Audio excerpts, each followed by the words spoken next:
What's up, everybody? What's up? What's up? What's up? Welcome to Prime Sports Media. We're live. Let's get at it. This is the what we call it, the pre-game show. I'm going to break down some analysis for you for this upcoming clash of the Titans. We got a big-time rivalry that goes way, way back. Remember, CU is one of the original, if I'm not mistaken, members of the Big 12 when it was the Big 8. And they've been at each other's throat ever since. This is going to be a hell of a battle.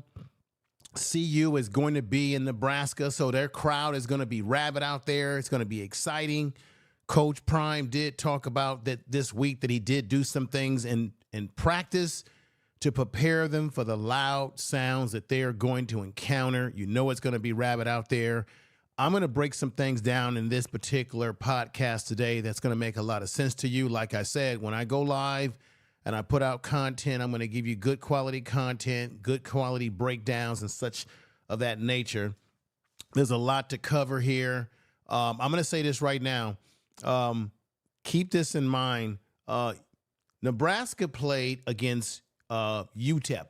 They didn't play against a very strong opponent.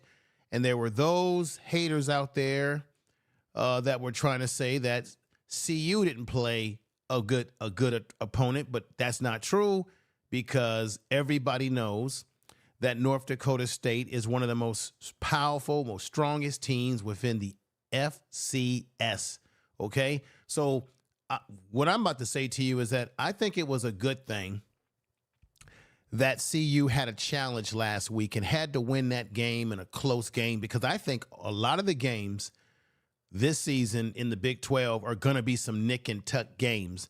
And I think it better prepares them to have to go through a little adversity and to have to come back in the game, finish it up. The defense, just like Coach Prime said, things were a little slow in the first half.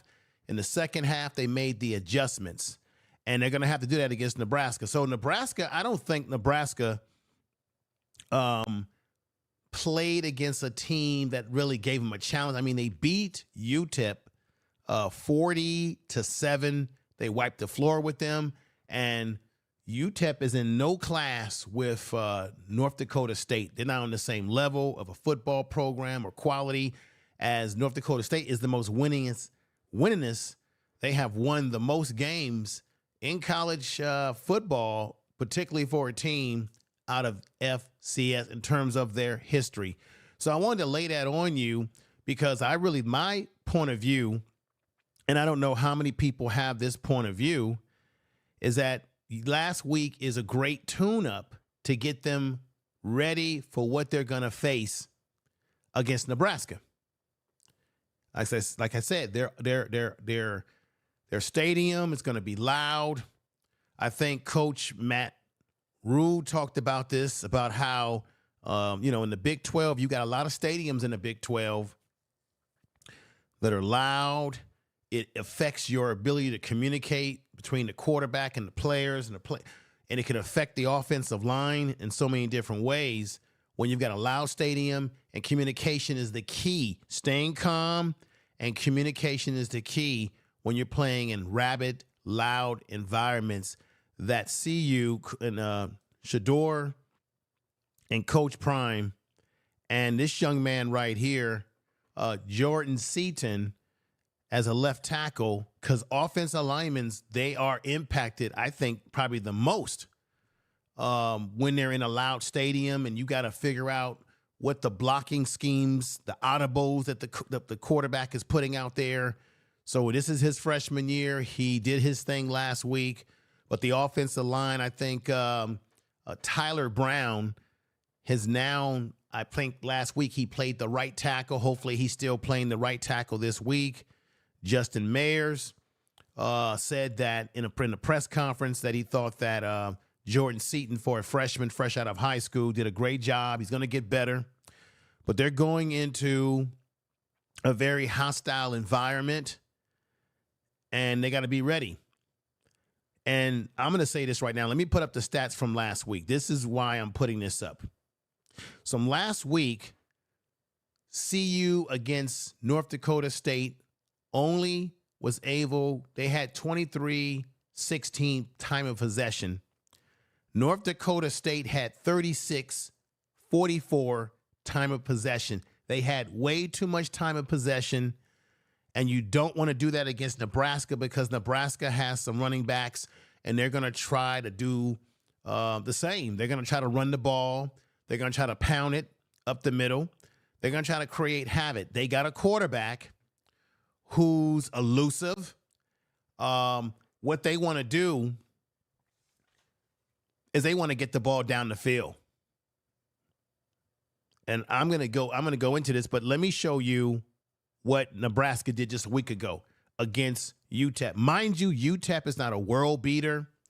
They're not a team that you got to be concerned about in terms of they're going to be a dominant defensive team or offensive team. So really, Nebraska had it pretty easy just a week ago. They're not going to have it so easy against Colorado because Colorado has weapons, particularly in the receiving core. So last week, UTEP got about 21-28 time of possession, but the time of possession was mainly dominated by Nebraska with 38-32. Now, isn't that very similar to what North Dakota State did with time of possession of 36-44? And you have a team like Nebraska who actually beat that time of possession against UTEP with 38-32. Okay, they had total plays, 83 total plays, total yards 507, yards per play 6.1. That's what Nebraska did last week. This is the problem here. I believe that CU's got to get off to a very quick start, but they need to establish the run. Okay, what they did last week, I think Hayden had 8 carries or 5 carries for 20 yards.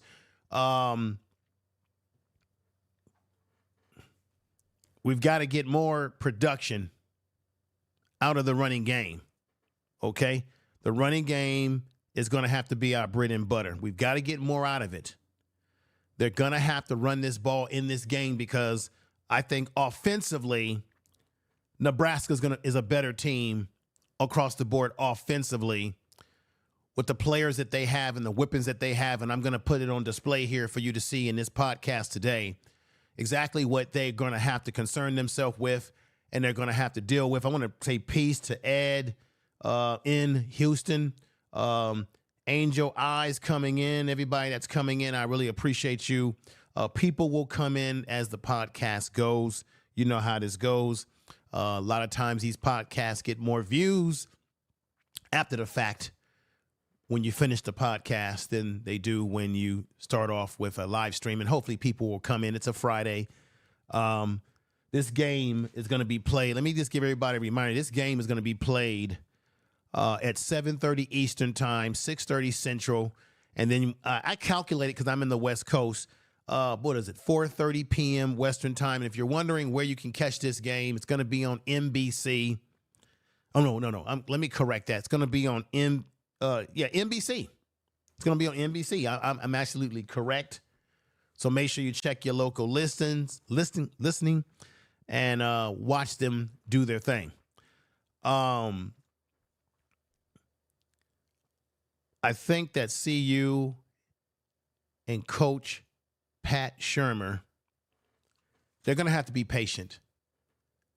And one of the concerns that I had from last week, and here's where is my man Pat at right here? Here's Pat Shermer right here. This is one of the things that I'm concerned about.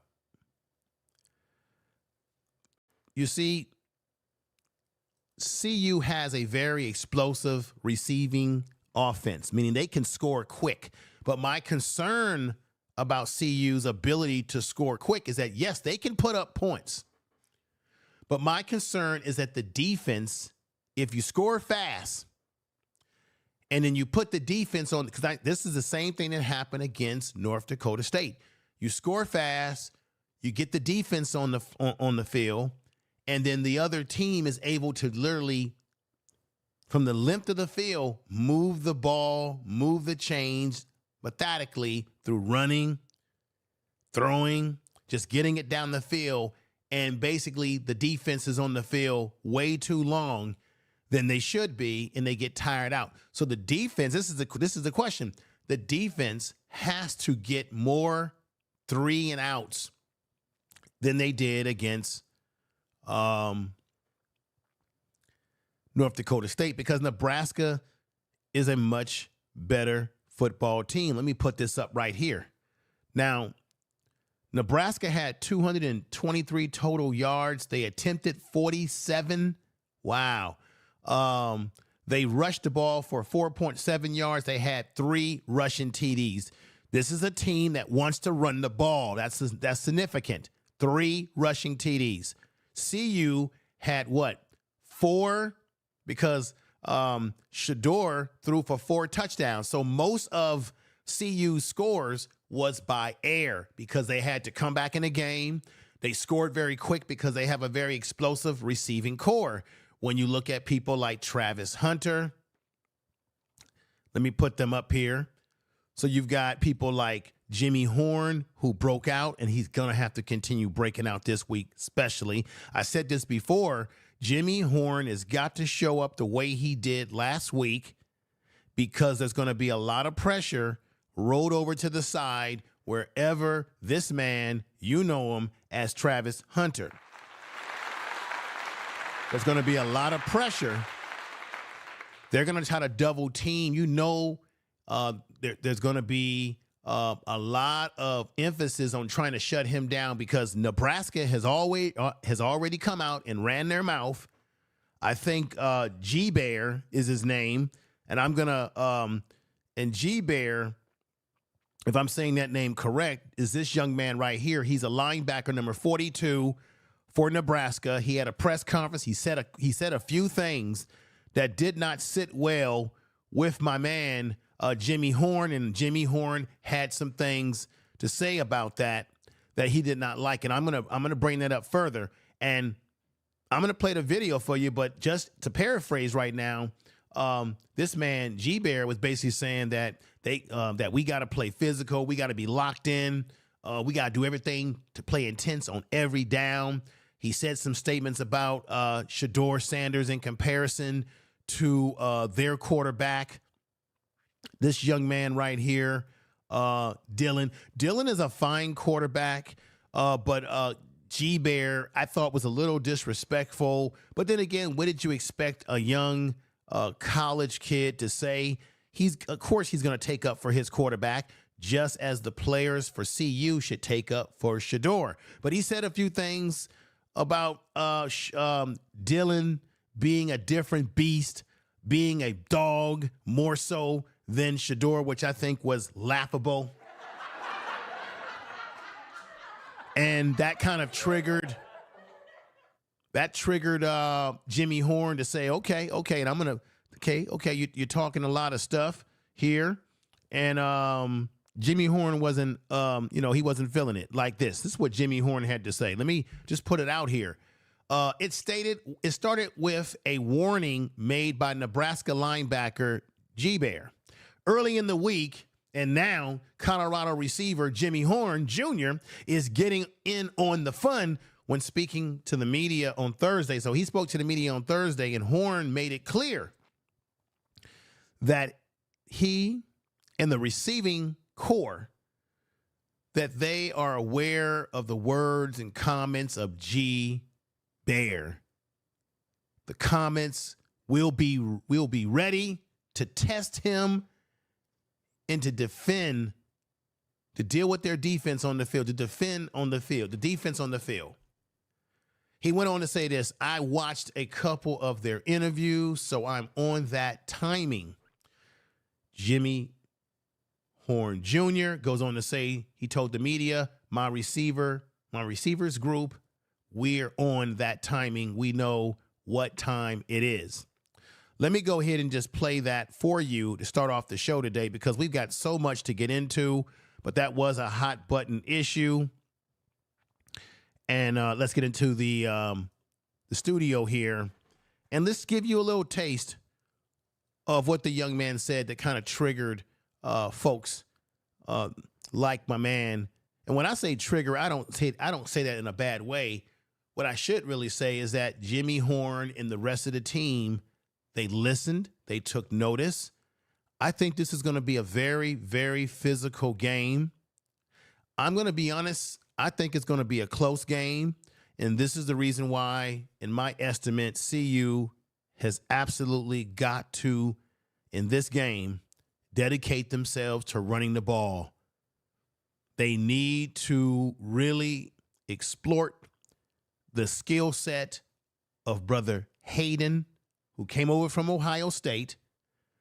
I want to see Micah Welch, the freshman, get him into the mix. Augustine, get them into the mix. I think they need to rotate the backs to keep them fresh in a game like this. Quite obviously, and this is my opinion, rotate these backs. Charlie did a good job on a few plays last week running up the gut. They feel confident about Charlie because Charlie doesn't make a lot of mistakes. And you're going to need a guy like Charlie in this environment where you can't hear very well. It's loud. The fans are rabid. You're trying to hear the plays, the signals coming in, the play. You're trying to. So thank God, I think the NCAA has come to their senses to allow college football teams to use the headset into the quarterback's helmet. But it's going to be loud out there, even if you got that communication in the helmet, and not everybody's wearing those. Let's go to it right now and let you hear what he had to say. This is fair use, everybody. Check this out. Does facing Dillon help? In the sense that, he could throw, and Shedeur can throw, but Dillon can throw too. You can't compare Dillon and Shedeur Sanders.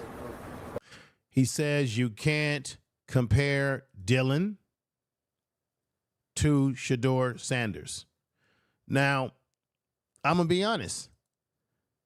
I wouldn't expect him to say less. He obviously is going to talk up for his teammate. That's what these young men are going to do.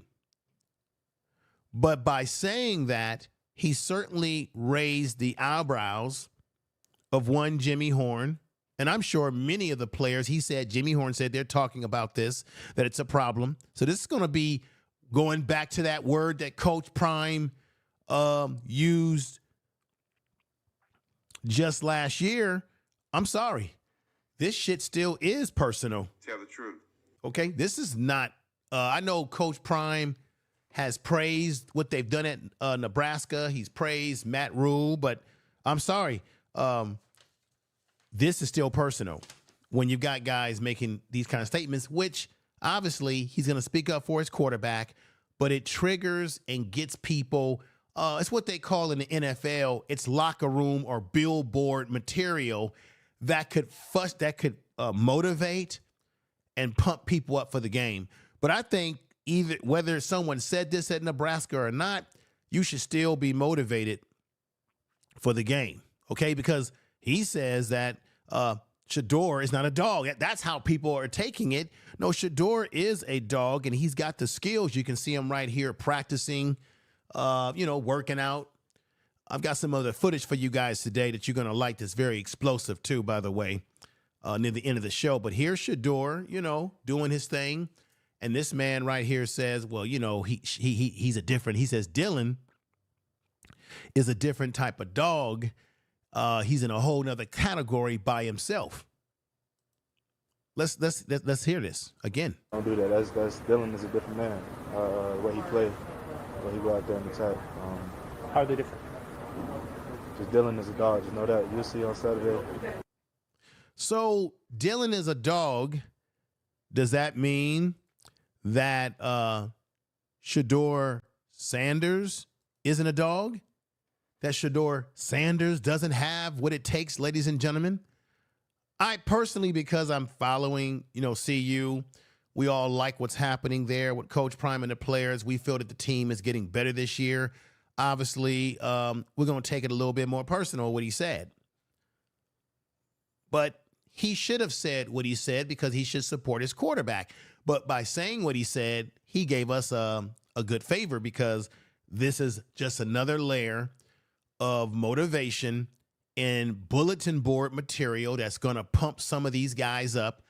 And like I said before, Jimmy Horn needs to have the same type of game he had last week, where he damn near got almost 200 yards receiving. I think his longest catch last week was for 69 yards. He needs to do this because, as I said before, they're gonna double cover, or they're gonna roll safety coverage just like North Dakota did against one Travis Hunter. And if they double team Travis Hunter, that should open the door for someone like Webster. I said Webster last week, excuse me, that was a mistake, but Webster. That should open the door for this young man to really open his wings.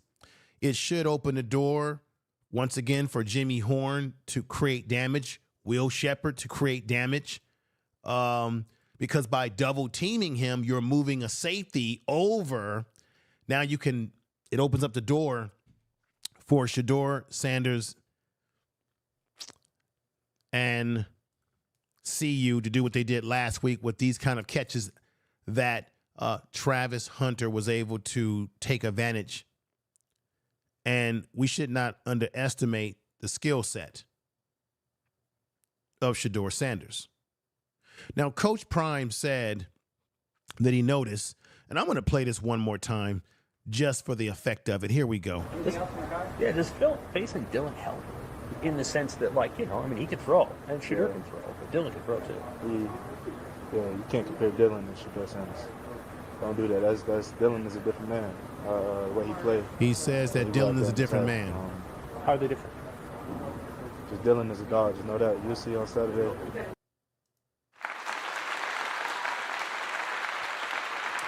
He says that Dylan is a dog, and you'll see on Saturday. So that's enough to pump people up. But let me show you guys something. I think that Colorado is going to give Nebraska some problems. Nebraska a year ago in the 2023 season, when CU beat them at home, they had a pretty good run defense in the nation. You can look this up. But the one problem that they had was their secondary was not that great. And I believe that CU could still carve up their secondary.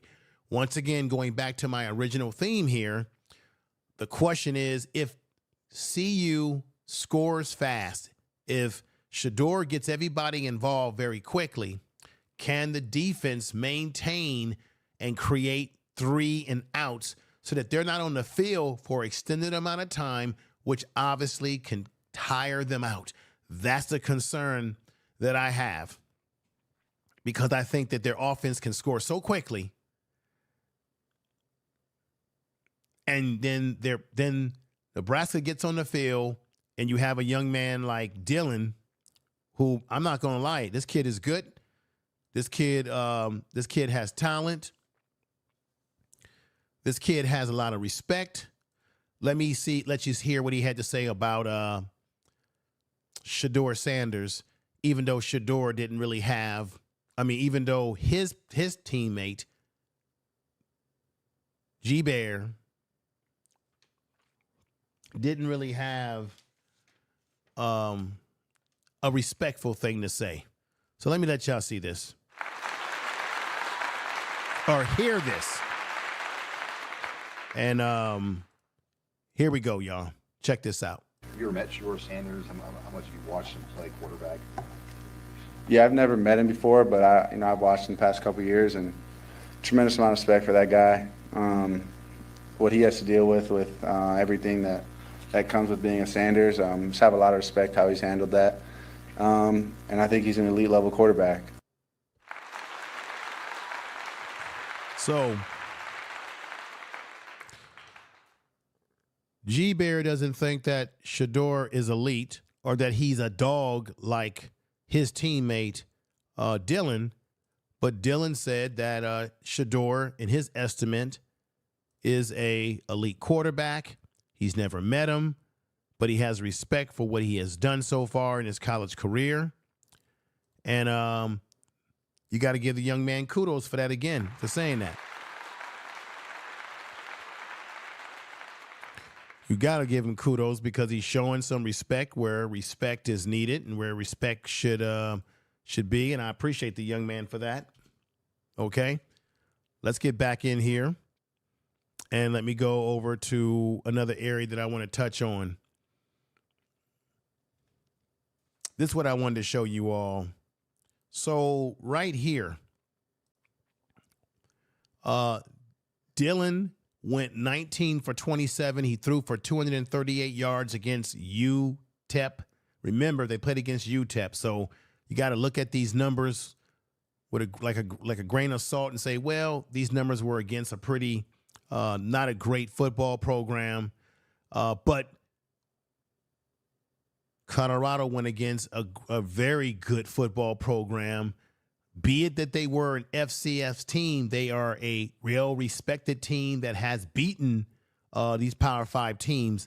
And then he got 2 touchdowns. He had a QBR of 78.3. So Dylan is a good quarterback. Everything falls on his shoulders, everybody. Now, last year, when CU played against them, let me let you know what Nebraska's numbers were in 2023 in the areas that they could probably exploit this team. Fumbling. Nebraska had what was the numbers here? They had 31 fumbles and 15 losses. Opponents had 16 losses, 16 to 5 losses. So basically, Nebraska had a big problem with turning the ball over a year ago. And so they have a history with some of the players that are still on that squad from last year's team. They have a propensity to turn the ball over. Now, against UTEP, should I say, against UTEP, how many turnovers did they have? I wanted to see turnovers, but I don't know if I have that turnover statistic. They've got a receiving core that I'm going to talk about in a moment, but they did have a problem with turning the ball over just a year ago. First quarter scores, Nebraska is 27 to their opponents being 23 when it comes to first quarter scoring. So, like I said, this is why it's important that CU gets off to a quick start, but a steady start, because Nebraska is capable of getting off to a really fast start very quickly. Red zone scoring against opponents. Against opponents, when it comes to the red zone, and I think there were a few times in the red zone against North Dakota State where CU did a pretty, okay job, decent job, given what was happening in that game. But when it comes to the red zone in scoring against their opponents, Nebraska was 31 of 38 for 82%. Nebraska was 20 of 29 for 69%. So let me correct this. Teams that played against Nebraska were able to score in that red zone between 31 of 38, 82%, which means Nebraska wasn't really a great red zone defense just a year ago. Okay? In terms of teams scoring against them, they were 20 of 29, as I was saying before, when it comes to scoring when they get the ball in the red zone, which puts them at 69%. That was just a year ago statistics, right? So I want to bring y'all quality to put it all in perspective. That's what it was last year. And I think this is why Colorado, CU needs to run the ball, because I don't think that Nebraska is very good in the red zone. They need to run the ball. And if they run the ball, it's only going to open up the passing game that much more for Deion Sanders. This time around, Colorado is playing with a much better offensive line, with better blocking schemes, and a better offensive, I think a better offensive philosophy under Pat Shermer than was under Sean Lewis, who has gone on to San Diego State, if I'm not mistaken. I appreciate everybody that's in the chat room. Thank you for being here. Red Flags, everybody that's here. Big Worm, good to see you, Big Worm 28. It's been a minute, brother, but great to see you over here. All right. I just want to break some things down to you. This is the thing we got to worry about when it comes to the quarterback position. Everything for Nebraska is going to run through this young man, Deion. Last week, I talked about this, that you noticed that last week, North Dakota State's quarterback, although he was scrambling and getting some yards that kept things alive for them from time to time, the reason why he kept scrambling is because CU's defensive line was getting pressure on him. Remember I said in my last video that hopefully this week, CU's defensive line is now working, or the defense as a unit, should I say, are going to understand the concept of, like, how can we contain that quarterback when we put pressure on him and he begins to scramble and he tries to play off script? Can we contain him? They're going to have to do this with Deion, this kid Deion. He put up 238 against, mind you, it was UTEP. Not a good football program, not a good football team in comparison to what CU is bringing to the table. Tell the truth. Now, people out there are comparing this young man. I'm bringing this up because this is what the defense of CU is going to have to be aware of and deal with. Because this young man is known to have a powerful throwing arm that people feel that is NFL skills, NFL caliber. The offense under this young man, Deion, their goal and objective is to push the ball around, to get it to different people, get everybody involved, just the way CU is doing with their offense against North Dakota State, getting everybody involved. And this is very important because there are those that feel that this guy right here is a super recruit that Nebraska was able to get up. Now, remember, just to give you a little background, this is what they're going to be dealing with this young man. I think this young man might be one of the things, reason why I'm concerned a little bit is because they went against Miller a week ago, who was pretty damn good and kept his team in the game for the most part up until CU woke up and started to really come on strong, right? But one of the things that concerned me about him is that he was able to whip the ball down the field at times and scramble. This is the same similar quarterback that CU is going to deal with, that they just got finished dealing with a week ago with the guy Miller. Didn't I say in last week's video, post-game video, that there's a lot of quarterbacks in this Big 12 conference that CU is going to have to deal with that can move, scramble, and throw the ball and get the ball down the field. Deion is such that athlete. I got to be honest about it. I got to tell the truth. Tell the truth. This young man was heavily recruited at one time by Lincoln, Riley, and USC before he decided to become a Georgia Bulldog. But then I guess he decommitted from Georgia and decided to go to Nebraska. And I think his father has NFL experience as well. So I just wanted to lay out what they're dealing with here, what they're going to be up against here. And what I also want to do is I want to talk about their receiving core. They've got a couple of guys that CU is going to have to watch out for, such as guys like this. That's Isaiah, wide receiver Isaiah. Isaiah is a transfer who came over from Texas Longhorns, okay? Then you've got this young man right here, number 80. That's Banks. He's a senior. Both of the receivers are seniors, so you got two receivers for Nebraska that are experienced that CU are going to have to watch out for. This guy, Banks, also is a guy who transferred over originally from Wake Forest, okay? And both these receivers combined, everybody, because I've done some research on this, both their receivers combined within their careers, they both combined for 25 touchdowns over the last 2 years, okay? Now, this young man right here that you see on the screen, he was hurt last season, so he didn't get a lot of playing time. He had to heal from injury.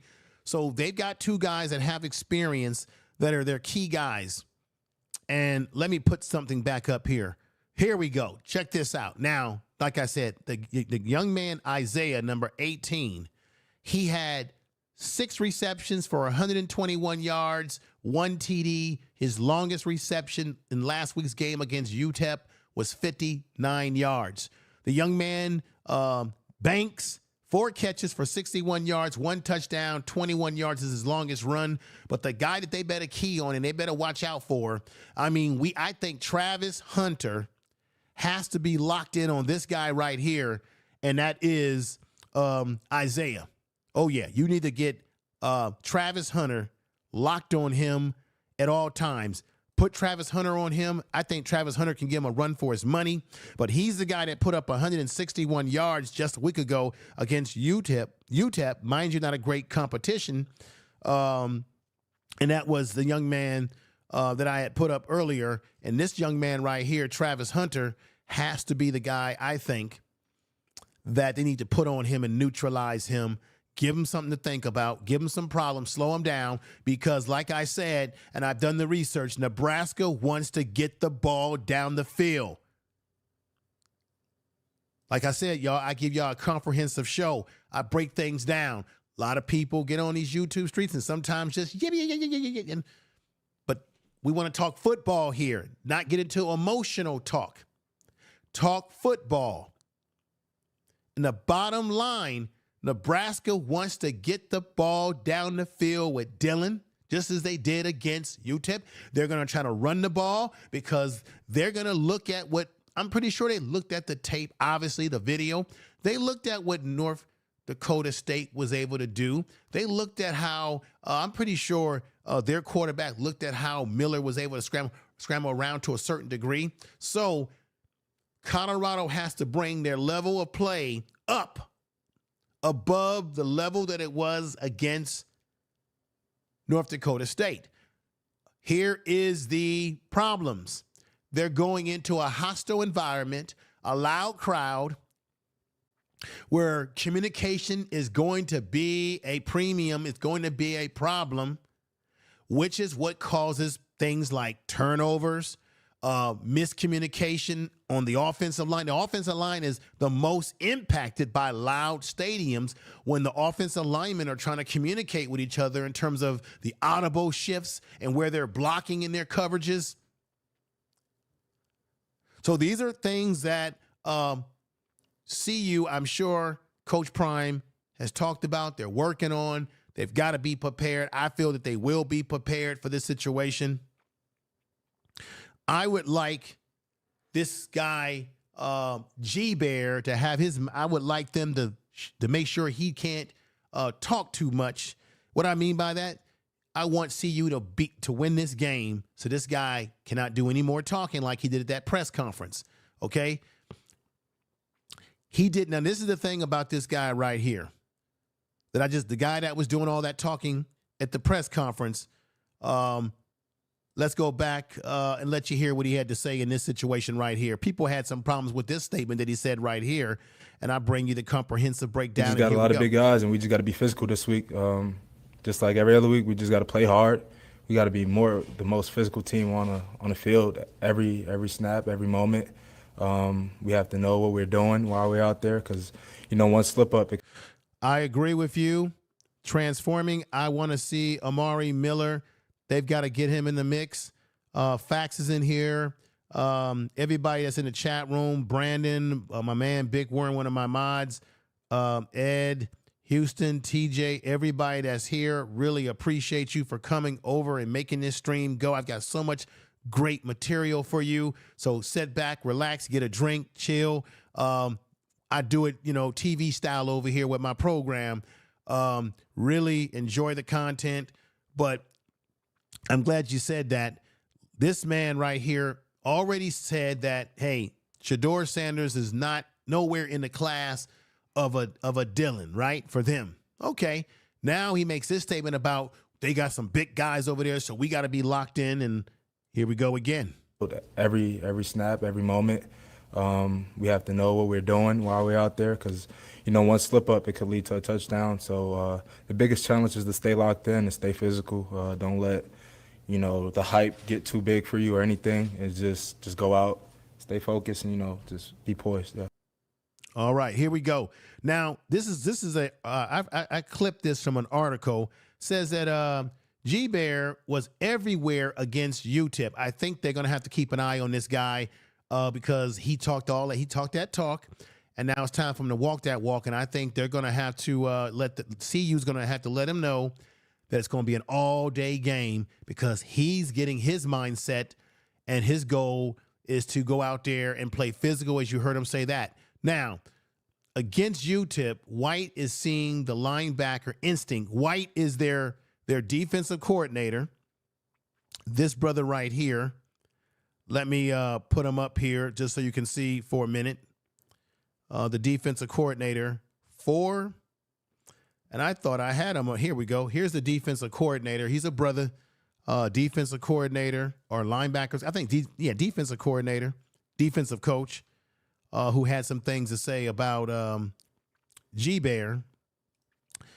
It said right here, a turnaround G-Bear has had to his Nebraska career after not playing a snap in his first 2 seasons in Lincoln. He has found new life under Matt Rhule's coaching staff. And 2023 campaign was a breakout season for G-Bear, who spent time at both inside and outside linebackers. And Jack linebacker, he recorded 24 tackles, 3 tackles for a loss, and 0.5 sacks while playing in all 12 games with 4 starts that he's had. So you've got a guy from a year ago who looks like he only had 4 starts last year, where he didn't really get a lot of playing time the first 2 years, and he's talking. So you can make an argument that G-Bear don't really have a lot of experience, y'all, but he's been doing a lot of talking.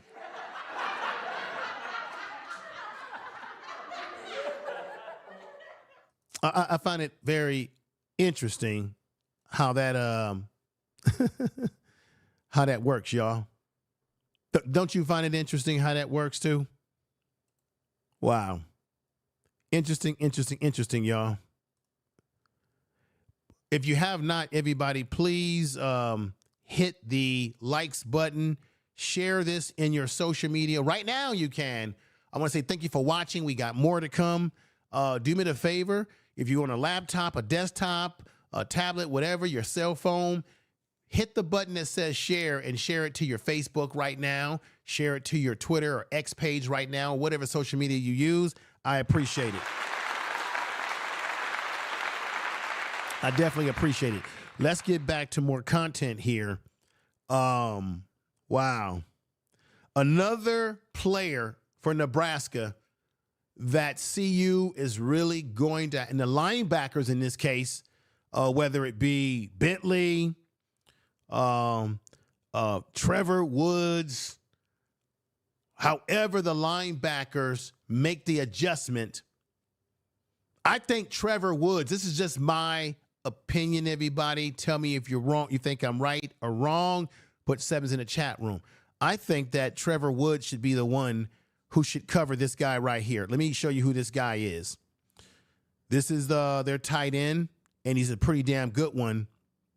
If I'm not mistaken, this guy right here is Thomas Fildon, junior tight end, number 24 for Nebraska.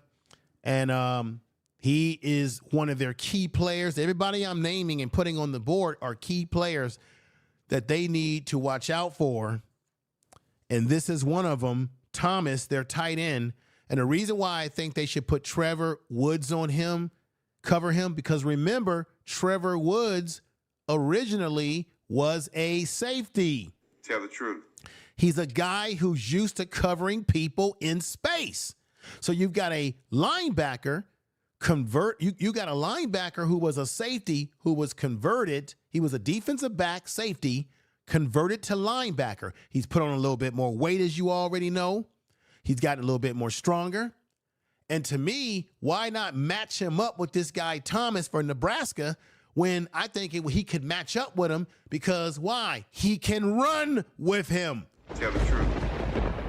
Because Trevor Woods has the ability to move laterally.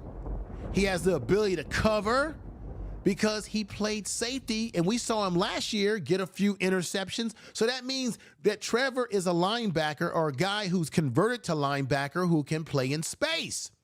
So I think, you know, I'm not the defensive coordinator. We know that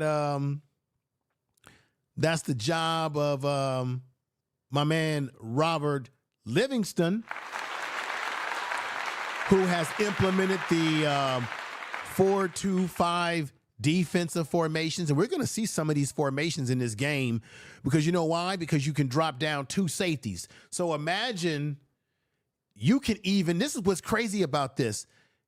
Even though Trevor Woods, let me know if I'm talking right here, folks, and y'all can put 7s if you agree with me. Remember, you can have Trevor Woods as a linebacker in different sets where you can now move him to safety anytime you need to bring in another linebacker and just simply say, you know what, let's move Trevor Woods to the safety. Guess where I think he would be best as the safety in a 4-2-5 defense? Since you already got him playing linebacker, drop him into the, put him in the, you see it right here where it has S, that's the safety. Put him in the box over the tight end. Look at that illustration, everybody. This is a 4-2-5 defense that plays against what? This is a offense where you have 3 wide receivers, 1 running back in the backfield. You see a lot of that in college football, especially with this spread offense. Let's say you have Trevor Woods in the game. He's playing linebacker. And then Robert Livingston wants to switch to this 4-2-5. You could literally keep Trevor Woods in the game as a linebacker and let him play over the top, over the tight end as a safety, since he's already used to being a safety, bring in another linebacker to add more depth, right? You can do it in the 4-2-5 norm system, which is designed to stop the run as well as play against the pass. And this one, you've got 2 linebackers and 2 safeties, a free safety over the top, and you can either put the safeties in there or you can even decide to say, you know what, let's put Trevor Woods. What I'm saying to you all, everybody, if it makes any damn sense what I'm talking about, is that I think they need to have a big body guy that can move like Trevor Woods. I like the matchup. That's just my opinion. I'm wondering if that's a matchup that Robert Livingston, the defensive coordinator, is going to explore the opportunity, because this guy is a big tight end. So you want a big, in my estimate, it would be good to have a linebacker that can move like Trevor Woods to cover a big, strong tight end like this that can get down the field. That's all I'm trying to say, everybody.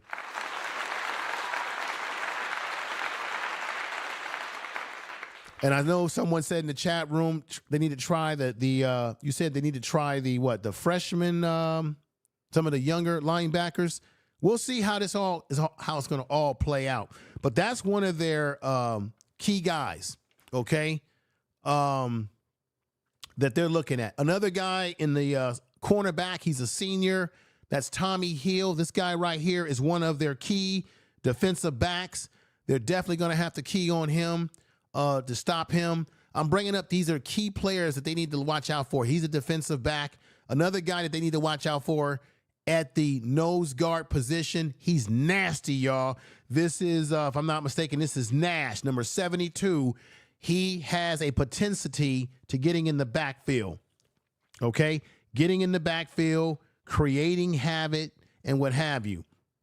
A 330-pound Nash is a big anchor on their nose guard. As a nose guard, he gets into the backfield. Another guy that they have, ladies and gentlemen, is 310-pound Robinson, who is a run stopper. So they have another guy next to him who's known as a run stopper. Then they have a guy by the name of Jamal Butler, who led this Nebraska team in about 5.5 sacks. I'm giving you the comprehensive breakdown. So they got some guys on this team that see you, I'm sure, doing their film study, going through their practices, conversations with coaches. These are the key guys that they need to watch out for. Another key guy is the safety right here that they need to watch. This is Isaac, who is a safety. Watch out for they didn't have enough interceptions last year. Remember I said in the beginning of this podcast that last year Nebraska was not really known for really getting out there and making big plays in their secondary, which is why I think CU can explore and can do some damage in their secondary. This is how I feel about it. This is what I think. Not only I feel about it, but I think this is what the data shows. Now, the linebackers are deep on this Nebraska team. As I showed you, they've got this guy right here that I want to show you called Javis Wright, number 33. He's a linebacker, pretty nasty linebacker. Guy flies all over the place. They've got a pretty deep linebacking core on this Nebraska team, but the problem on this team has always been in their secondary in terms of getting interceptions, not having enough experienced depth. They've got some young depth, but not a lot of experienced depth in their secondary. Okay, Tommy Hill, who I told you before, or I mentioned, Tommy Hill, he led this Nebraska team with 4 picks. Okay. And he's the leading tackler on this team, whose back is one of their safeties. And I brought him up again. This guy right here, this is Isaac, number 2. I think he leads Nebraska in tackles. So he's a guy that you want to watch out for. Now, another thing, when I talked about the guy, Javis, who I want to put back up here again, this is just something that CU is going to have to be aware of. We need to be aware of those that's going to be watching this game. These are key guys to watch out for and to key on. As I said, the linebacking core is deep on this team. Javis Wright and John Bullock combined for 101 tackles.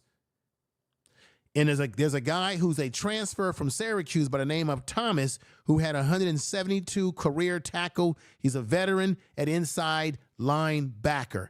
I just want to give you guys some of these breakdowns because I don't know how many people are giving you these breakdowns like this, because we need to be aware of what they're bringing to the table. Another thing I want to bring up, ladies and gentlemen, when it comes to their offensive line, last year, Nebraska's offensive line has had problems with pass protection the same way that CU's offensive line had problems with pass protecting Shador. And they have a strong running game, as I mentioned before in the opening of this podcast. They've got 2 offensive linemen that are their key guys on the offensive line. One's a center, that's Ben Scott. The other is an offensive guard, that's Turner. And they don't really have a star-studded offensive line. So why am I saying this? I'm saying this to say CU, led by guys like Green, who you see right there, Shadozy. I think Shadozy plays that nose tackle too. Led by the guys, Hayes, the guys that are on that defensive line.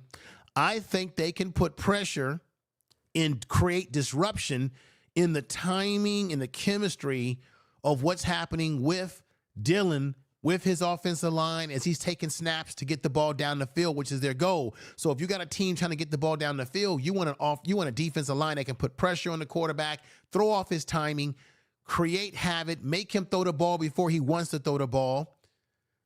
And they proved last week that they can create a situation where the quarterback gets out of the pocket. We don't want this guy running around and picking up first downs and causing those type of problems. But if they can contain him, make life troubling for him, and remember, I'm going to say it again, as quiet as it's kept, everybody, listen to me. Nebraska did not play against a UTEP team or UTEP team that was great defensively or offensively, and they certainly didn't go against a quarterback the caliber of a Deion Sanders. That's the facts. A guy, now look, just like they're talking about Dillon can make some things happen, Nebraska is about to go. This is why what G. Bear said was very foolish. Just like Nebraska did not play against a world beater, a NFL caliber quarterback in Deion Sanders, they are about to experience what they have never experienced in this season so far against a team like UTEP. It's not going to be the same, everybody. It's not even going to be the same damn game. Now their defensive players are going to have they're going to have to be on their backs.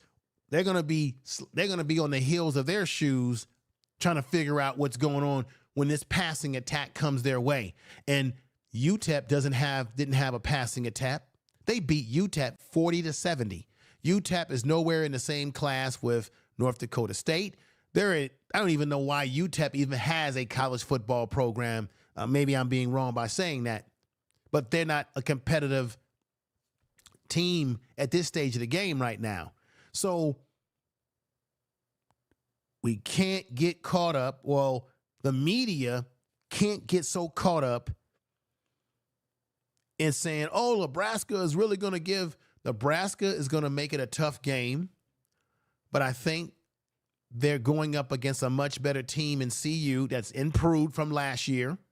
And as I said in last week's video, when CU played against Nebraska, when they played against Nebraska a year ago, they understand the nuances of how Coach Matt Rhule likes to call a game.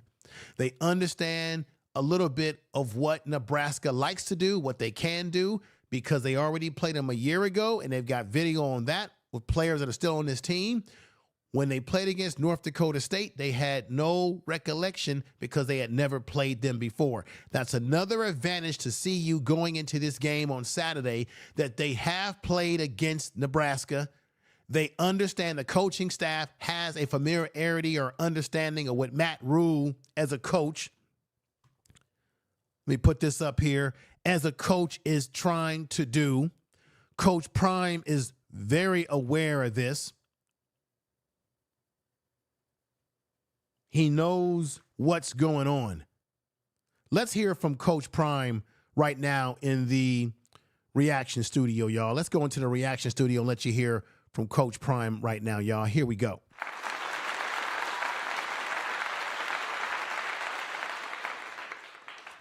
And let's go at the first one here. Check this out. Check this out. Fair use, fair use. Yeah. You're going to Lincoln this year. How personal is this matchup? What should we expect? First of all, I have a ton of respect for Matt Rhule. He's in, I call it our class of coaches. We all, took on a tremendous test that year, along with Coach Dillingham and several others. So I feel like we're a fraternity. So I root for that class of head coaches that came in that year. He was a professional, did a phenomenal job, maybe not the job that he aspired to do, but he has a ton of experience. So you see Coach Prime is showing respect for Matt Rhule. Remember last year when he said it's now personal? I think Matt Rhule had said some things that once again had triggered, and now one of his players have said some things that kind of is triggering too. Let's continue. And I love what he's accomplished in his college coaching career. So I look for them to be physically tough and posing, and try to run the football. They have a freshman quarterback that had a pretty good day last week, but we got to do what we Right. do. And let me just say this. I'm going to remind everybody again, we're talking about a freshman quarterback who had a great day, put up 238 yards. Okay, I think he got, 2 touchdowns in that game. But we're talking about a freshman, a young guy who did not play against what I would call one of your a team that really is really that good, a program that's really that great. Okay, let's keep that in mind. He's getting ready to go against a much better football program, improved in CU, with better talent on the field, faster players, and a better secondary than the secondary that he went up against UTEP. Tell the truth. Tell the truth.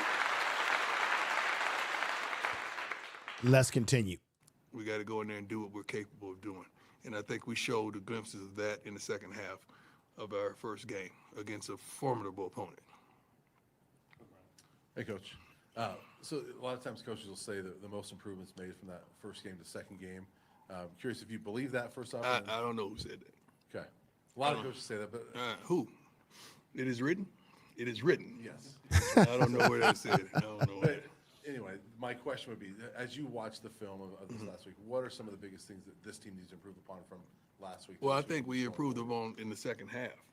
I think we corrected a lot of things in the second half. We were able to contain the run a lot better, play solid gap control. Chidozie did a phenomenal job up front. Linebackers got. I want to say this right now.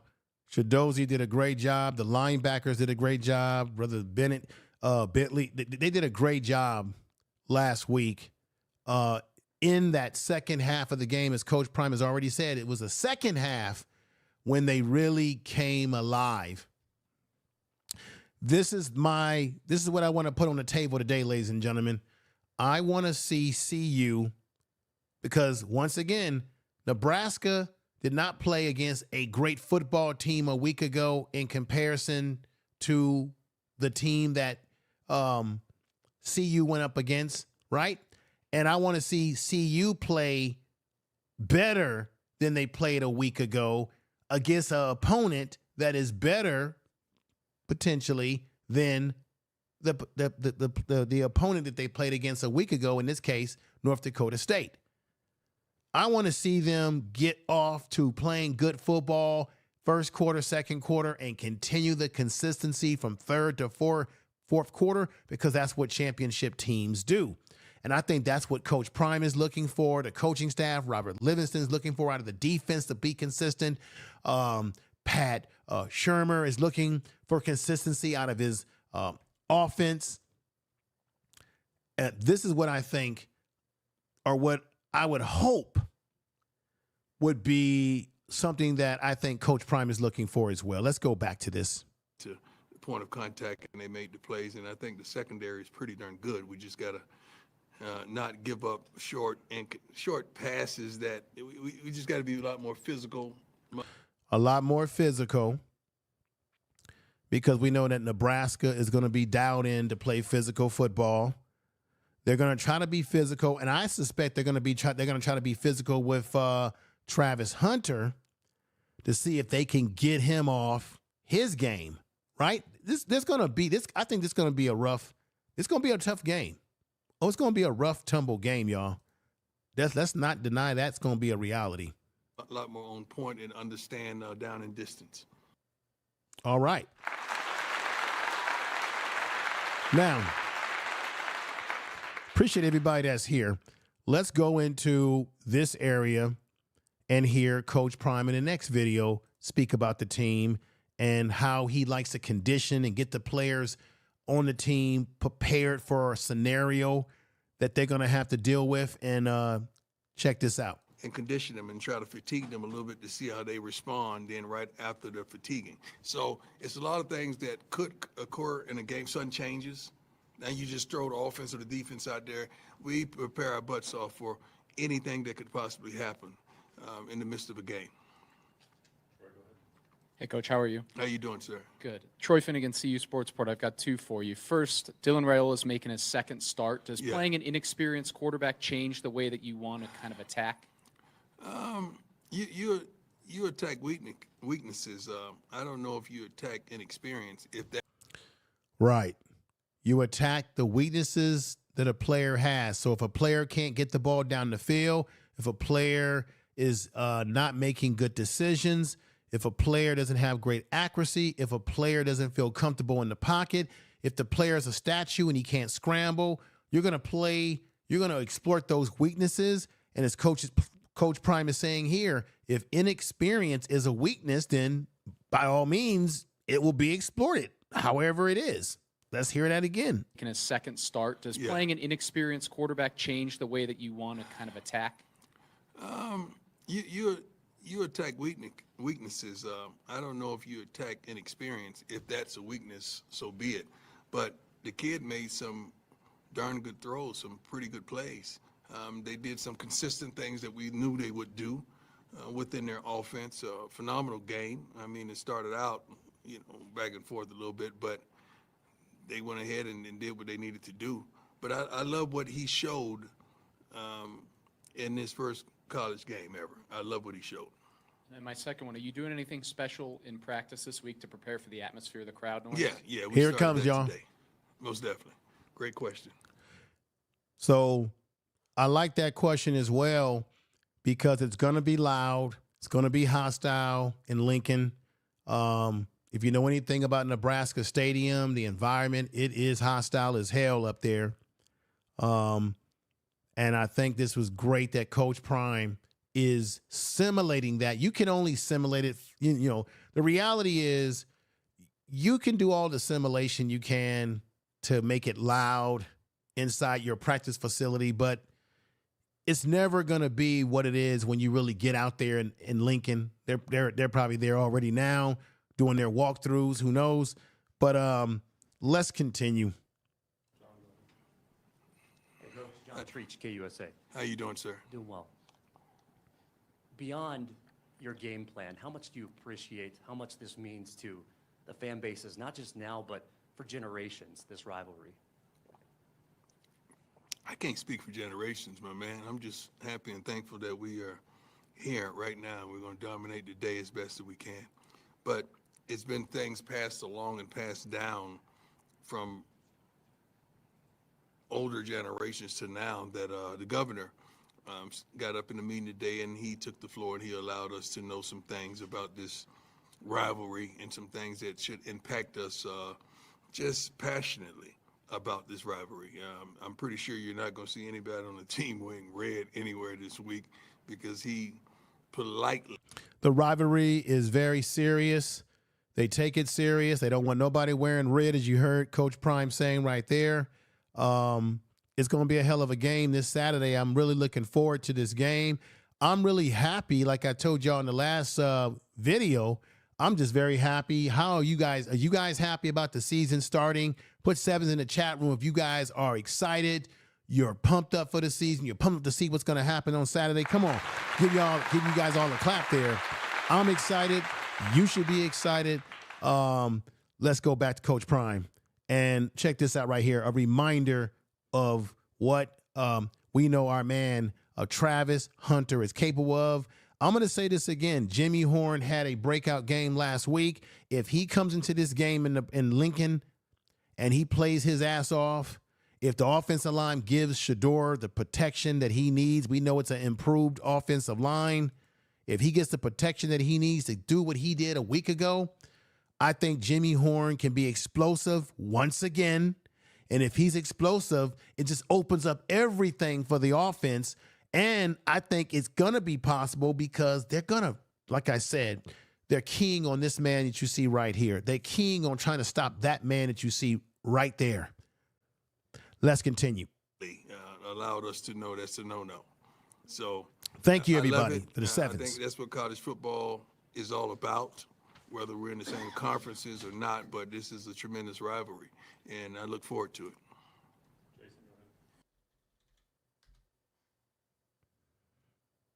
All right, everybody. That's going to be it for that one. Let me come back over here because I want to play Matt Rhule and what he had to say. This is the coach for Nebraska. He totally is showing some respect. You know, last year he said a few things, and Coach Prime said, this is personal, right? It's personal now, baby. And let's hear what the coach of Nebraska has to say. Just a short little video about the matchup, and it won't even take a minute. And let me let y'all hear this. This is going to be interesting. Here we go.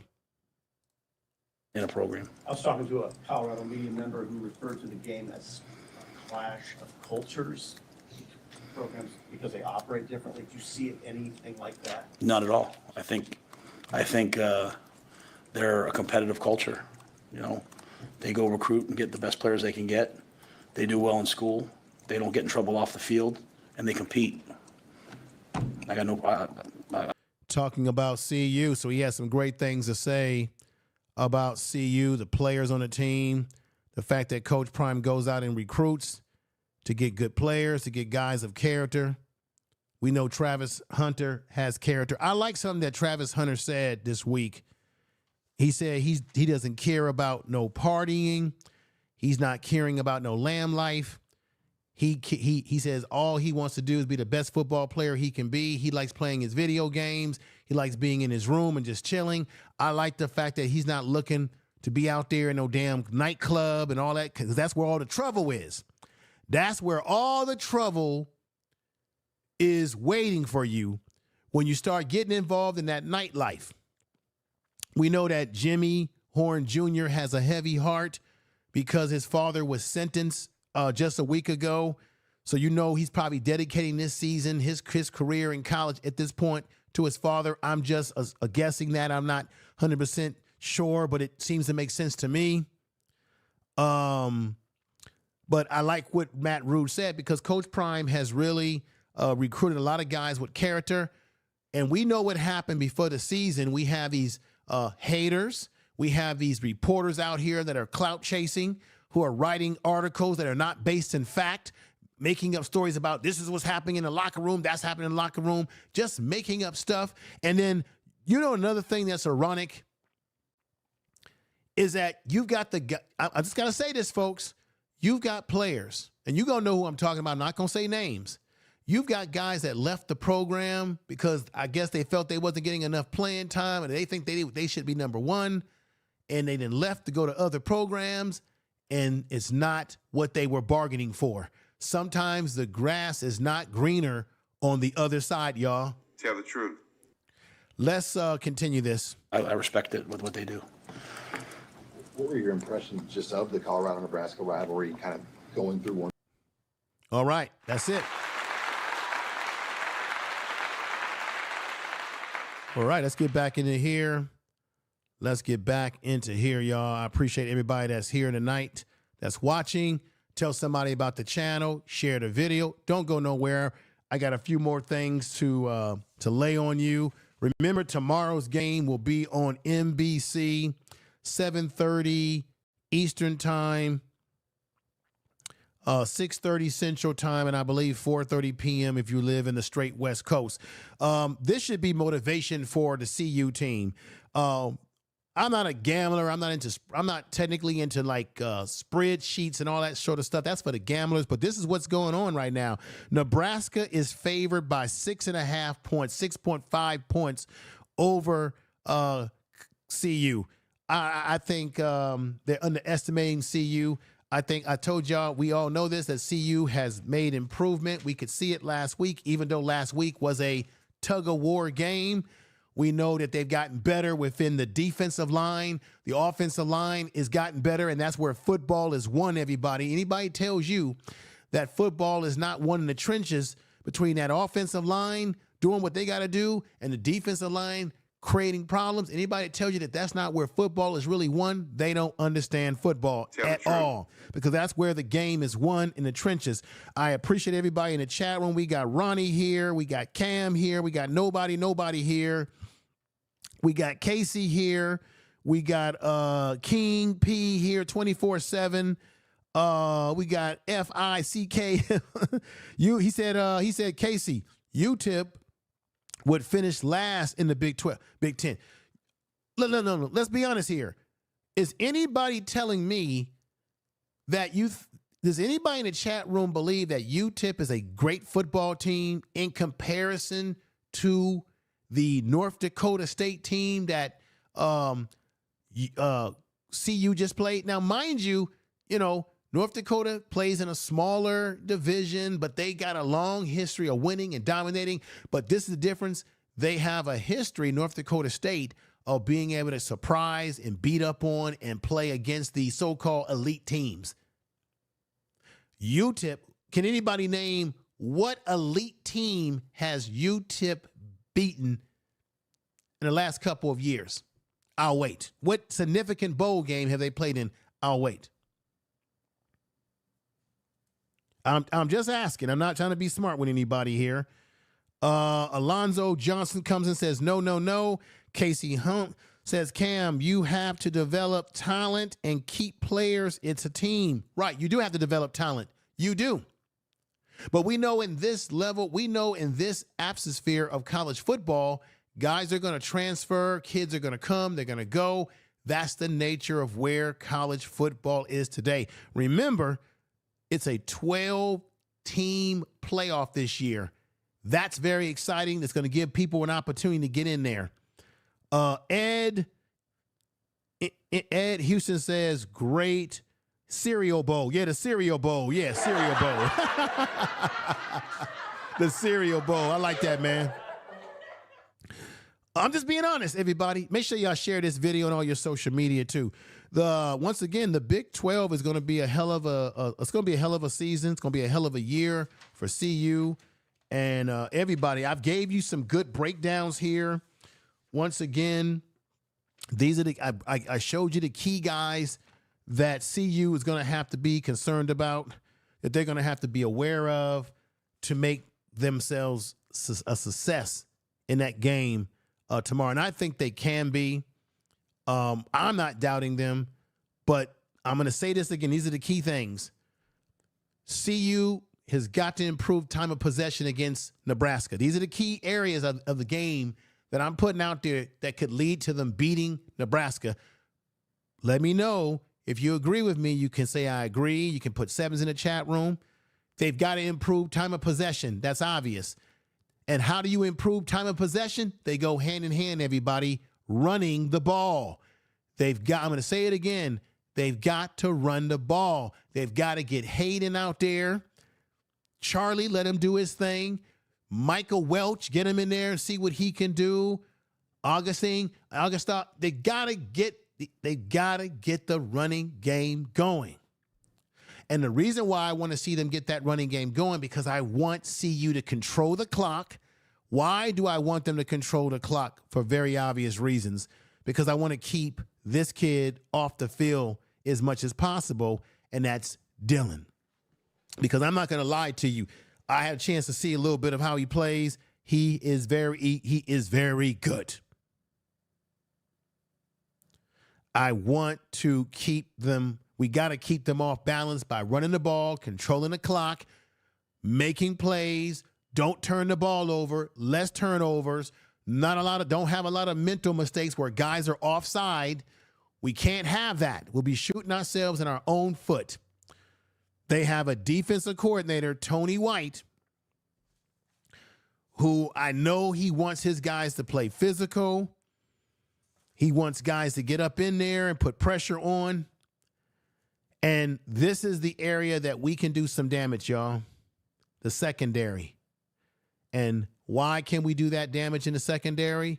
Because we have the advantage with our receiving core. We're talking about Travis Hunter, Jimmy Horn Jr., Amari Miller. I want to see him in action. Will Shepard. Then we got my man Wester, I want to see them create this threat, this receiving core threat, get the ball down the field, run the slant routes, run whatever damn routes you got to run to exploit this defense. The area, again, that CU has to watch out for, tell me if I'm wrong or right, Nebraska has a deep linebacking core. So how do you impact a linebacking core? Make them play in space. Sprint. They got to run the ball, but they got to spread them out, which is what they already do now. Spread them out. Make these linebackers prove that they can stop guys like a Jimmy Horn, a Travis Hunter, a Will Shepard, a Wester, a Marion Miller, whoever gets in the damn game. Make them prove that they can play in space. Mix it up. And why you want to mix it up? Because you want to run the ball to force Nebraska to have to play honest to recognizing the running game, which can open up the passing game even more, because now Deion Sanders, when he's throwing the ball to Travis Hunter, as you see right here, Deion Sanders now can get some play action, which will open up the passing game even more and create more havoc. Both these teams, Nebraska, between Deion Sanders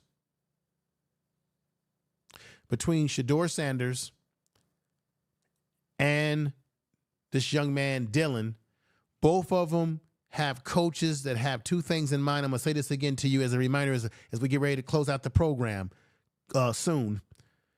Both quarterbacks want to get the ball down the field. This is the difference. Between both teams, Nebraska has the weaker of the secondaries. CU secondary, I think, is better. So I think that Shedeur, obviously, because he's great at what he does, Shedeur has the natural advantage because he's going up against a secondary that is not the strength of the defense. The strength of their defense is their linebacking core, Nebraska's linebacking core. And Nebraska has last year, this is important, everybody, I do my research. Last year, Nebraska was one of the top teams in the nation when it came to run stopping. They've got Nash, who's nasty. I'm going to show this guy again. Number 72 is a real nasty nose tackle. Then they've got another guy, as I said before,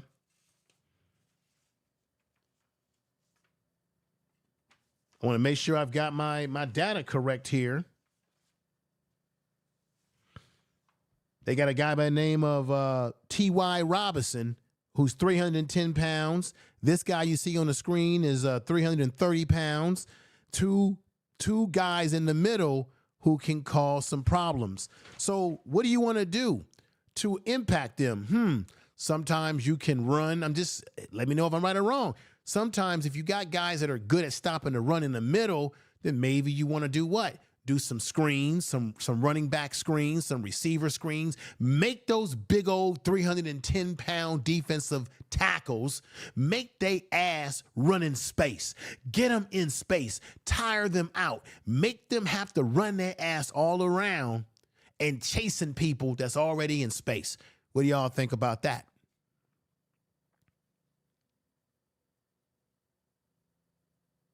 Because the strength of their defense is the two nose guards, the two defensive tackles in the damn middle. And then from there is the linebackers. And when you've got defensive tackles that can plug up the middle to keep people off of the linebackers, now it allows the linebackers to shoot the gaps, go in there and blitz, try to blitz after Shedeur, fly around and what have you. But if you create a situation where you make them play in space, you play to your strength, don't play to their strength. Now, it doesn't mean that CU doesn't run the damn ball. You still got to run the ball because you got to let them know that you're not going to be a one-dimensional team this Saturday. Anybody agrees with my point of view, put sevens in the chat room. They can't be a one-dimensional team but they can't get away from the run, but they also got to do what they are strong at, which is the passing game, and force these linebackers to have to play in space and catch up with guys that are much faster, and that's that receiving core that we got. I also gave you another theoretical theory that I have, that if they're going up against this tight end, their tight end Thomas Fordun at tight end number 24, I think matching, because linebackers, like you see in the NFL and college as well, linebackers are covering tight ends. So what better tight end to cover him than a Trevor Wood, who once played safety, who has the speed to be able to cover in the open, right? To play against him because of the fact that the man was a defensive back at one point in time. Am I not telling the truth, or am I not telling the truth? Put 7s in the chat room if you sort of understand where I'm coming from with that hypothesis. Tell the truth.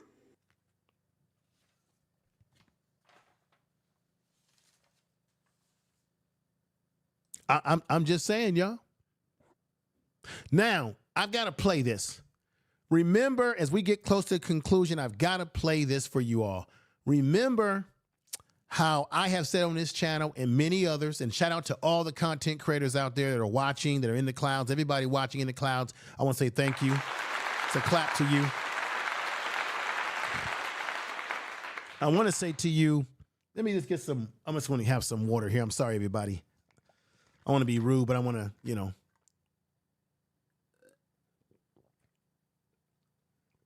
Thank you, everybody.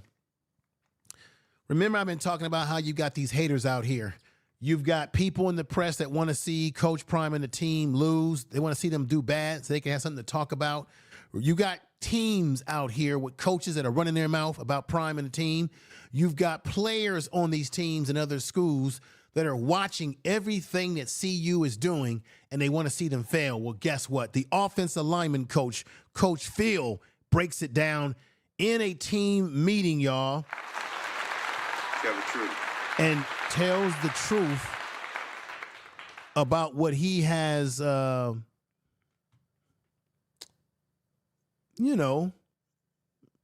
he's been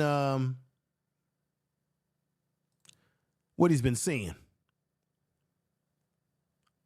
So let me go back in here because I want to pull this up so you guys can hear what he has to say, because I thought it was unique. So here we go. Let's go for it in the studio again.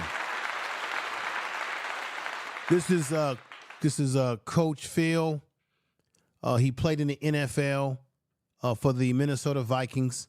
He also coached at Oklahoma. He said when he was at Oklahoma that he actually dreamed of wanting to coach. He said, hey, if I could coach at CU. This is when he was at Oklahoma. And he says that Oklahoma, the players were watching and they wanted CU to lose. Check this out, y'all. Let me let y'all hear what he had to say. A lot of eyes on us, right? Everybody watching us. Everybody. When I was at school that I was at last year. Let me stop that and continue. Here we go. I tell some of the coaches this, right? CU football was on the TV after every game, right? You go in the locker room and we got the TVs on, and maybe y'all not surprised, but you'd be surprised how many people just wanted us to lose. Boom. I wanted to stop it there because there it is. He said it very clear as day that when he was in the locker room at Oklahoma, he said, you'll be surprised, one, how many people are watching and how other teams around the country are in their locker room, y'all, watching CU, and their whole agenda and goal is to wish that they lose because the hate is real, y'all. Let's hear that again. He's telling the truth. Maybe y'all not surprised, but you'd be surprised how many people just wanted us to lose. You know what I mean? And I looked at it, and it was me and another coach, and I'm like, man, I hope they win every game. You know what I'm saying? That's Coach Prime. I ain't even know him from campaign, but I hope they win every game. And I said to myself, man, if I ever get the opportunity, I'm going to go join that staff. So you hear Coach Phil saying that he wanted to see CU do well, even when there were those around him that were hating. And he said hey, like I said, his dream was, hey, if I get an opportunity to coach at this program, I'm taking it. And certainly the stars aligned for this brother, and he is the offensive lineman coach. And I think that we're going to see great things out of this offensive line as the season goes along. I really believe so. It's much improved from a year ago. Let's hear the rest. And it just happened, right? It happened. It was meant to be to me, right? So I'm excited to be here with y'all and continue to push my group to be the best they can be, all right, so that y'all can lean on us when adversity comes. And then y'all know, our group knows that they can lean on y'all when adversity comes. You know what I'm saying? I'm fired up to be here. I know how many people are watching us. I know how many people are rooting against us. I know how many people are rooting for us. So all the people don't matter. It's only the people in these four walls right now that matter in this building. That's it. So as long as we stay together when adversity hits, we're going to be just fine, man. All right. You see? We got Michael says tackling, turnovers, and penalties will play a huge part in the outcome of Saturday night's game. You're absolutely right, and I've been saying it. They've got to CU's got to control time of possession. They've got to run the ball. You know, don't get away from it. Do what they do with the receiving core that they have. You know, get the ball down the field. Strike some fear into the secondary of Nebraska, which is not the strength of this football team. Nebraska's strength is their up front. Their up front in their defensive line, particularly interior of their line, of their defensive line, their linebacking core.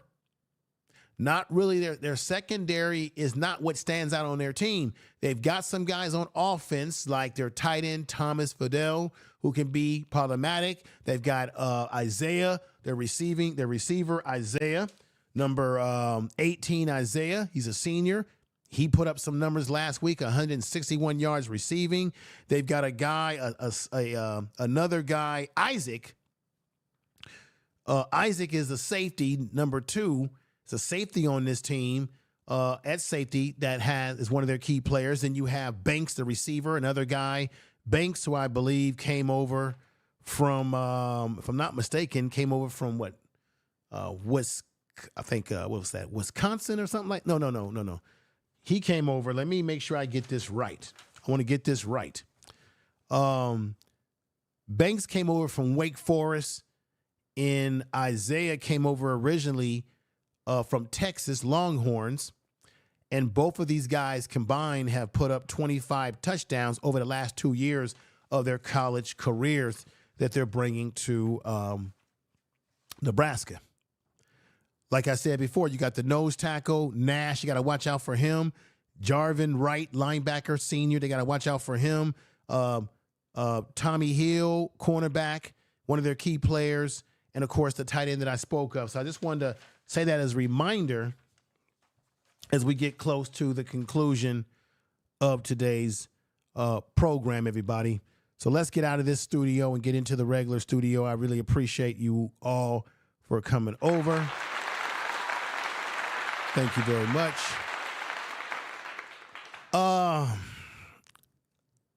You saw that video where Coach Phil is breaking it down. How do you feel about what Coach Phil said? But I think there's a lot of jealousy of not only the team, the coaches, but I think there's some jealousy that other players have of players on this football team. And I want to say players like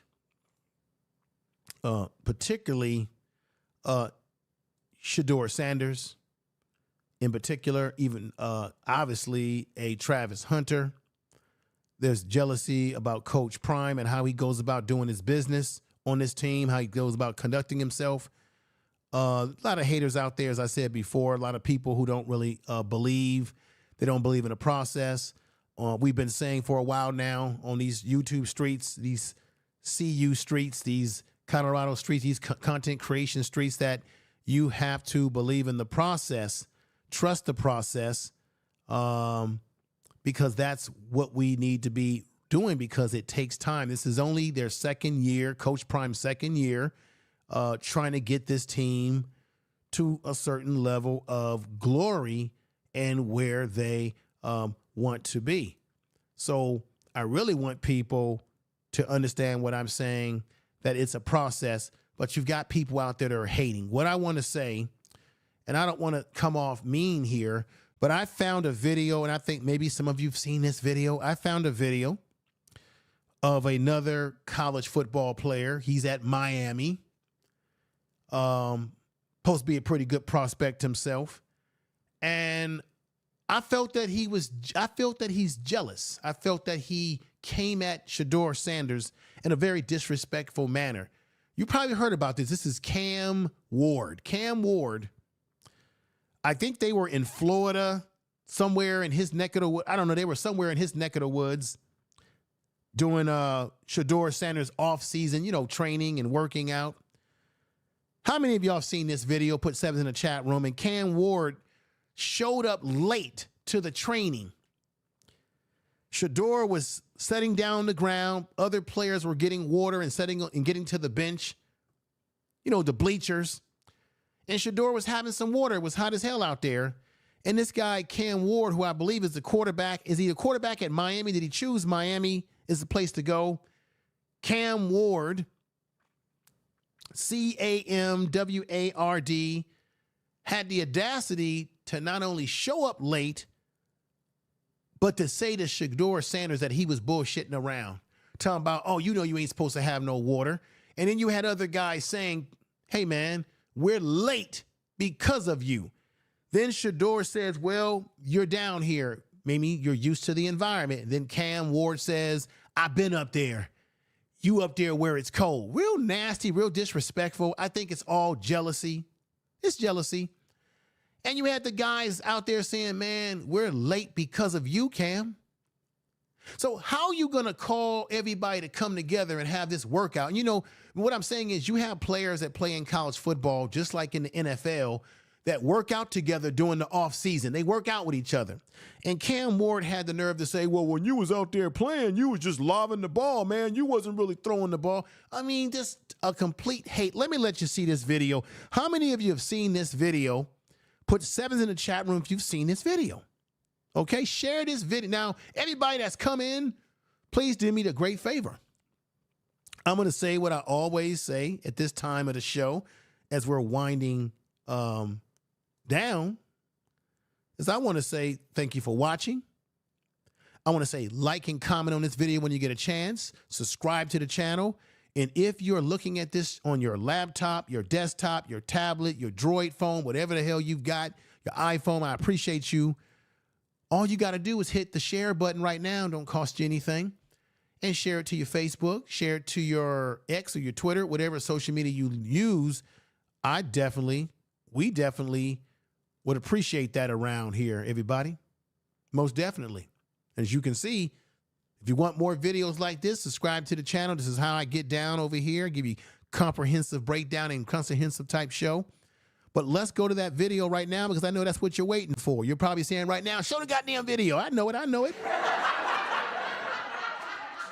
Okay, Shirley, one of my mods. Shirley, it's so good to see you over here. Big Worm, good to see you, 28. Shirley puts a 7 in the chat room because she has seen this video. But all of y'all going to be blown away. After you watch this video, I want y'all to leave comments in the chat room before I end the video so I can read them, so I can pull them up on the screen possibly and find out, do you think that he did what he did either because he was trying to motivate Shedeur, or was he just, that's Shedeur right there working out, or was he just hating on Shedeur? Because there's some jealousy going all the way back to what Coach Phil said about how people want to see them lose. Let's get at it right now. I know you're waiting for this. You're chopping at the bit for the video. Ladies and gentlemen, here's the video right here. Check this out.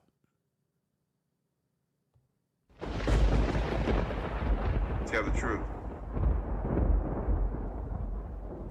Huh? What? You live out here. I don't mean nothing. I don't mean nothing. You come down where I'm at. I've been up there. Colder. These ain't your water too. 8423. I don't think y'all got better today. I don't think you got better today. You the whole reason we here late. I got better. He says to Deion Sanders, He says to Shedeur, I don't think you got better. How arrogant. This guy showed up late.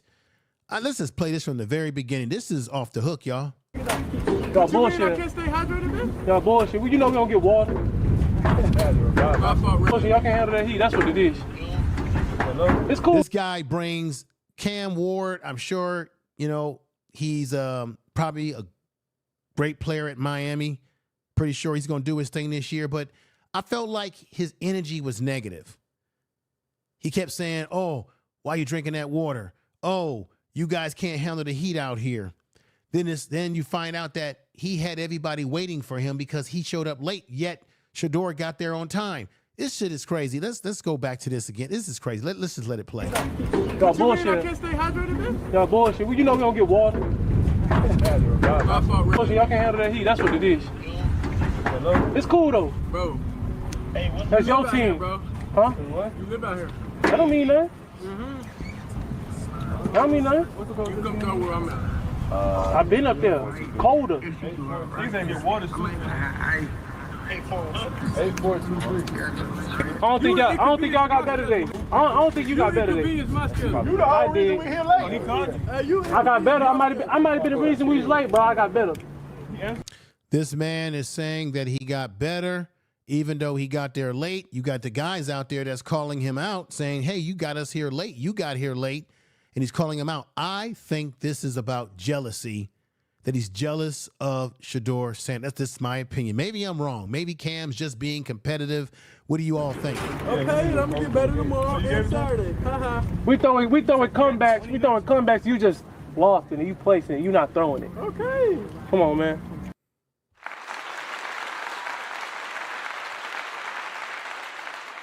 Ladies and gentlemen, what do y'all what y'all think? Is my thought process on this correct? Or is my thought process on this wrong? Let's see what you have to say in the chat room before I end the program today. Let's see what you have to say in the chat room before we end the program. Am I hitting on something? Do you think it's jealousy? Or do you think he was correct? Let's hear what you have to say. Miami quarterback supposed to be top 10 quarterback. That's Cam Ward, supposed to be top quarterback. Okay. Now I'm not talking down on the young brother in terms of his skills. I'm not saying that. I'm not saying he a bad quarterback because from what I understand, he's the man. He's gonna be the man at Miami. I just think that the way he came at Shedeur in particular, I just thought it was a little negative energy that he put out there.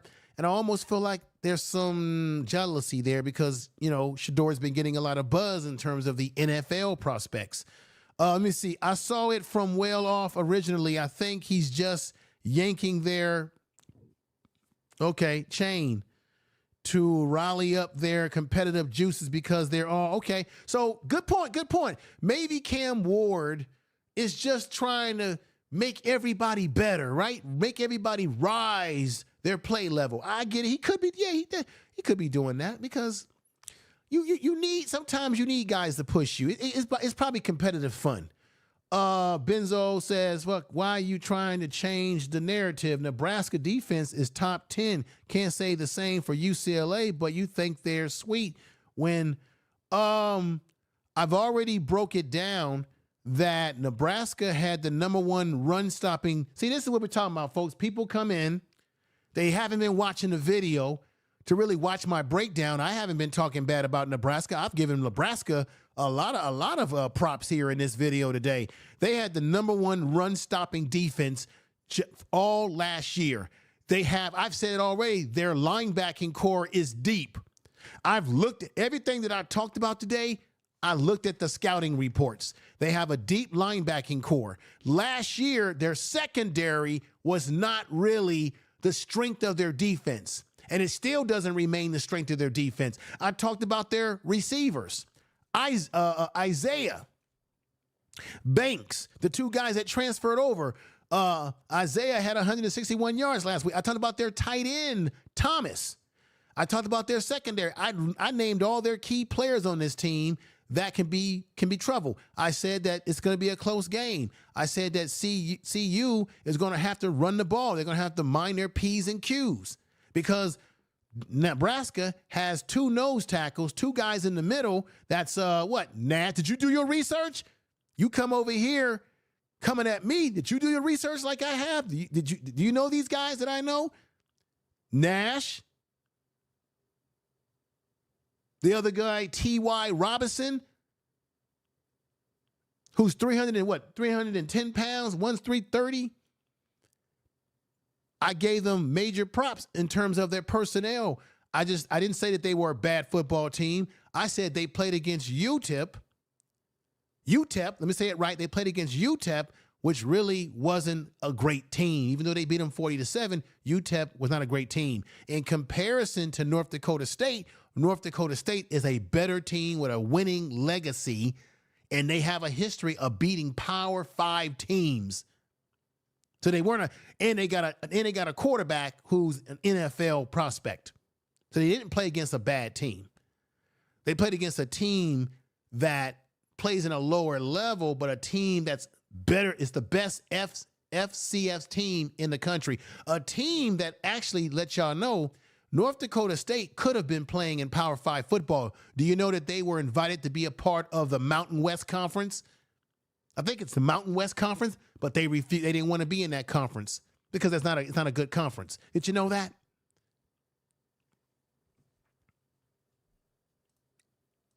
Let me see what my man Fleck is saying. He's saying UCLA had a trash quarterback. Correct. Tell the truth.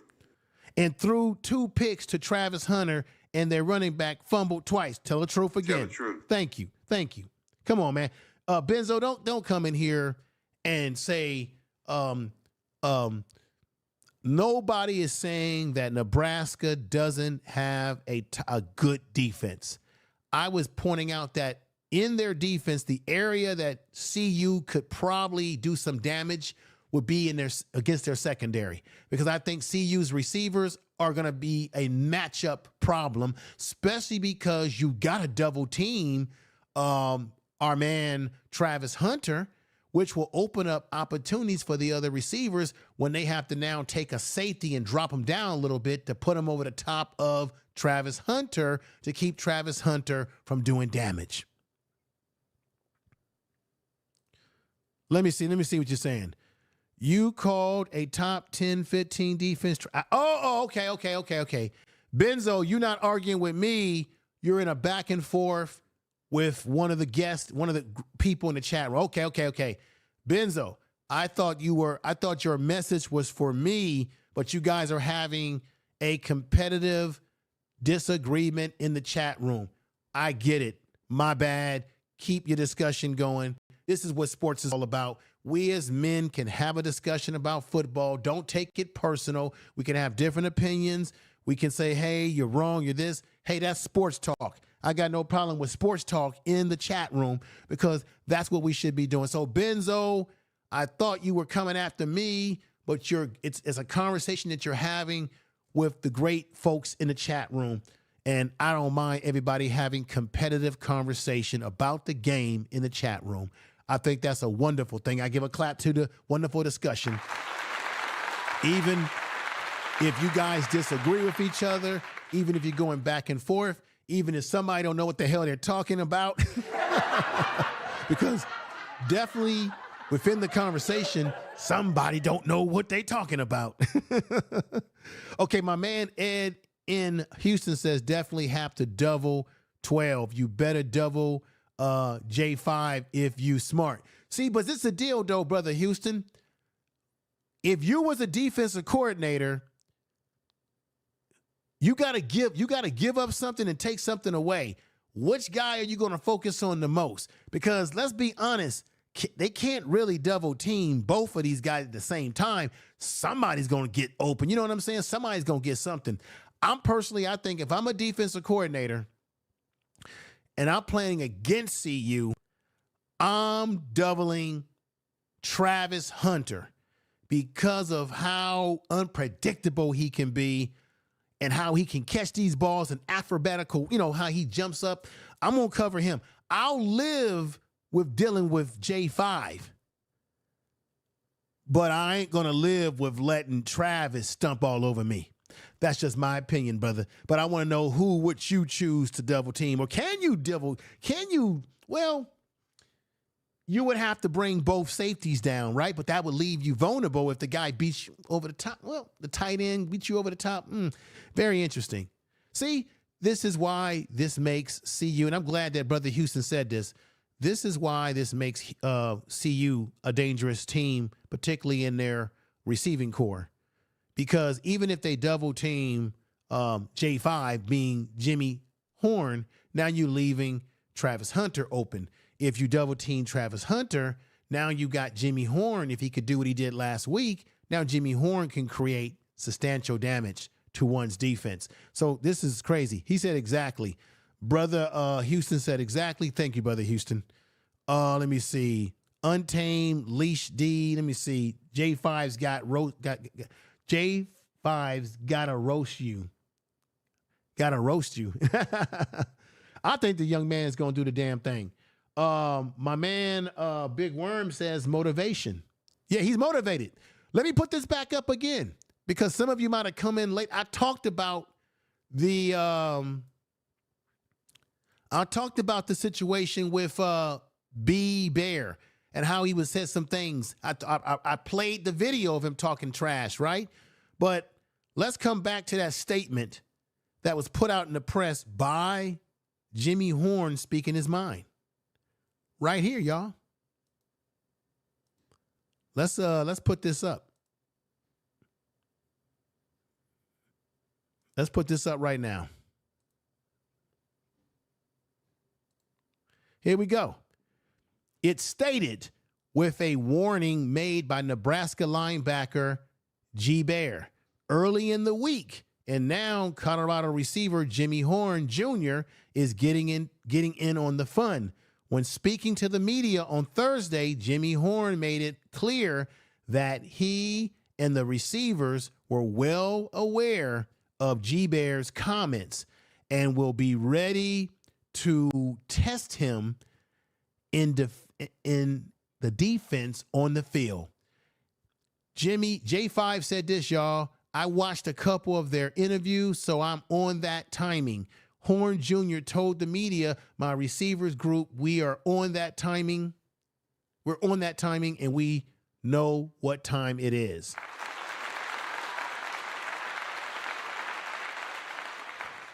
And let's go right back into it again. And let's play this again before I get out of here, y'all. We got to play this one more time for those that came in late and maybe didn't know that I had played this stuff. And here's one right here where he said this. Check this out. We just got a lot of big guys, and we just got to be physical this week. Just like every other week, we just got to play hard. We got to be the most physical team on the field every snap, every moment. We have to know what we're doing while we're out there because, one slip up, it could lead to a touchdown. So, the biggest challenge is to stay locked in. And then here's the other one, y'all. Does Phil facing Dylan help in the sense that, he could throw and Shedeur can throw, but Dylan can throw too.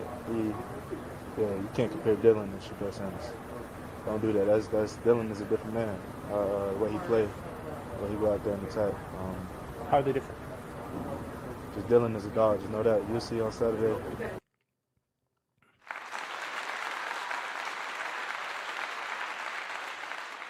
So right there, you can see that he basically is saying that Dylan is more of a dog of a player, more of a great player than Shedeur Sanders, and you're going to see it on Saturday. So a lot of the guys like J5, they didn't take that very lightly, didn't like what he said, and this is why it's a rivalry. It's a rivalry game. This is why we love rivalry games. This is why it's going to be a physical game. It's going to be a close game, and this is why CU has got to run the ball, control the clock, control time of possession. They can't allow Nebraska to control time of possession, to control the clock. They can't allow themselves to get down in this game and try to play from behind in Nebraska, in Lincoln, with that crowd. They can't do that. They got to be methodical. They got to be patient. They're going to have communication as tight as possible because that loud crowd down there is really going to impact communication. So with that said, everybody, I'm going to get ready to get on out of here. I appreciate you all coming over, watching the program, and supporting the channel. Once again, subscribe to the channel if you have not subscribed. Share this video on all of your social media, whatever social media that you use. Please share this video. It's how it gets viewed. It's how the channel gets discovered. It's how we grow the audience over here. We grow the family over here. Really appreciate you all, everybody. Let me see what people are saying one more time in there. Benzo, what did you say? Benzo said this. I know there was a back and forth, and it's competitive talk. It's great. Benzo said Nebraska quarterback is a 5-star. Yeah, he's a 5-star. I talked about that. He is a top recruit. You came in a little late, Benzo. I already said, originally Dylan was supposed to play, I believe, and let me make sure I got my notes correct here. Always double check your notes, folks, so that you get out. He was originally supposed to play at USC. Lincoln Riley was recruiting him, right? We got another guy that, that we want, Juju, right? Juju. I think Lincoln Riley is moving on from Juju, which means I think we have a good chance to still get Juju, everybody, especially if we keep playing well. But he was supposed to go to USC. Then he became a Georgia Bulldog, meaning he decided, I'm going to play for Georgia. Then I guess he must have reneged or decommitted from Georgia and somehow ended up deciding to go to Nebraska. Go figure, y'all. Go figure. It's crazy. Tell the truth. So, yeah, he's a good quarterback, but but let's keep this in mind. He played against a UTEP team that is nowhere, shape, or fashion as good as the team he's about to go against tomorrow. That's Colorado, CU.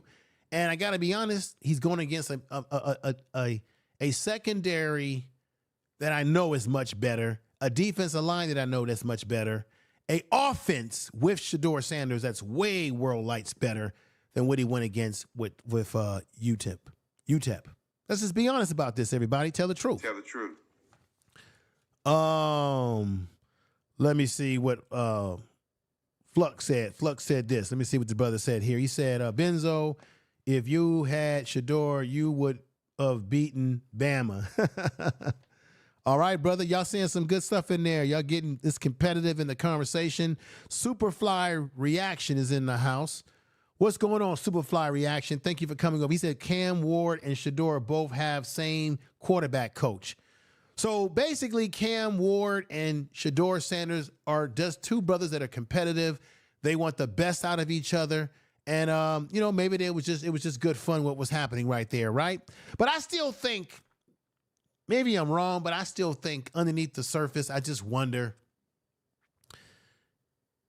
could there be some jealousy? Because, people are seeing Shador get a lot of attention.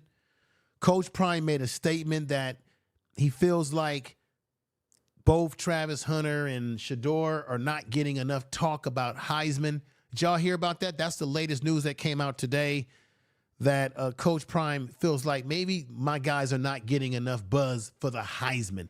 Because what Travis Hunter did last week, I'm talking about Travis for a minute right now. What Travis did last week to me was Heisman-like. The catch, that catch that he got last week, here it is right here. Everything that he did, you got to agree, was very Heisman-like, y'all, right?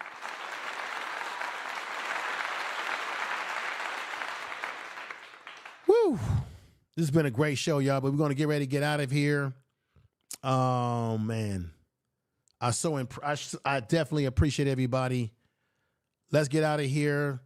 I'll see you all tomorrow, Saturday. We'll all be watching the game. I will probably do a post-game show. If I do not do a post-game show that Saturday, then I will try to do a post-game show no later than Sunday, at the very latest Monday, but I'm going to do a post-game show. If it's possible for me just to go live tomorrow and pipe in the audio to the game, I'll do that. Maybe I'll see how this whole thing works. Got a few things I got to do tomorrow, but I'm going to be excited to watch this game. tomorrow. So we'll see how it all works out. Share this video again. I appreciate you all for making this channel go, for making this channel do what it's doing. And I'm going to always give you content like this when I go live. I'm going to give you great breakdown, gave you great statistics, great stats. Make sure I know what the hell I'm talking about here. And I appreciate you. Share the video, everybody. Leave comments in the video if you can. I really, how can I say? I really appreciate you. Take care, everybody. Peace.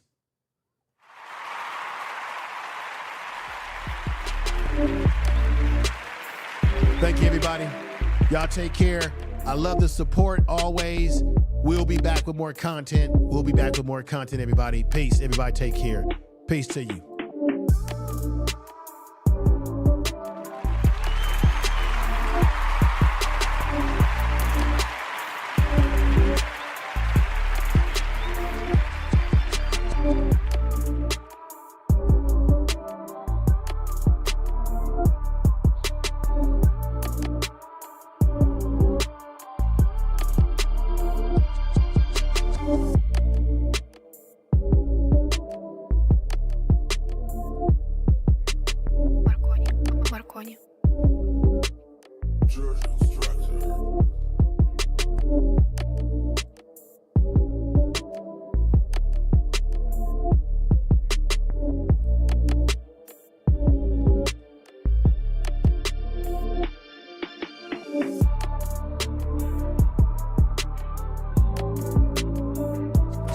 Y'all bullshit. I can't stay hydrated, man? Y'all bullshit. Well, you know we don't get water. Bullshit, y'all can't handle that heat. That's what it is.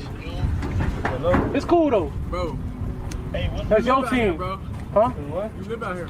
That don't mean nothing. That don't mean nothing. What's the code? You come down where I'm at.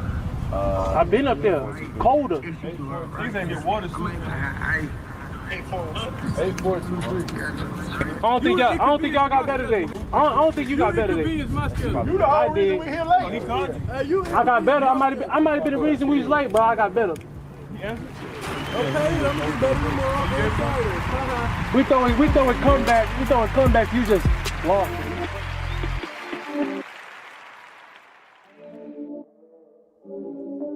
You've been listening to Prime Sports Media. Thank you for watching the show. Make sure you like, share the video, and subscribe to the channel.